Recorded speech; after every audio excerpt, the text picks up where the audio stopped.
Starfsmenn Landspítalans fagna því að dregið hafi verið úr niðurskurðarkröfum á spítalann. Það þurfi þó að gera betur ef takast á að standa vörð um þá þjónustu sem veitt er á spítalanum. Starfsmenn Landspítalans fjölmenntu á palla Alþingis í dag þegar önnur umræða fjárlagafrumvarpið fór fram. Við erum í kurteisisheimsókn hérna í Alþingishúsinu til þess að minna stjórnvöld á að standa vörð um hagsmuni Landspítalans vegna þess að hagsmunir Landspítalans eru hagsmunir allra þjóðarinnar. Í fjárlögum næsta árs er gert ráð fyrir 630 milljón króna niðurskurð á Landspítalanum.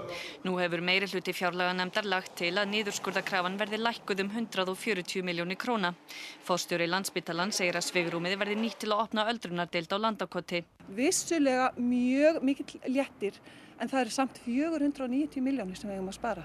Við erum búin að vera að spara gríðarlega síðustu árin. Þannig að það er ennþá full þörf á því að stjórnvöld hugsi sinn gang. Starfsmennirnir sem mættu í Alþingishúsið í dag voru sammála að niðurskurður væri fyrir löngu farin að bitna á þjónustunni á spítalanum. Fólk er orðið þreytt, það er allt of mikið álag, fólk er á hlaupum, sjúklingar liggja á göngum. Það er ekki skerðing á þjónustu og mannréttindabrot í sjálfu sér, það veit ég ekki hvað.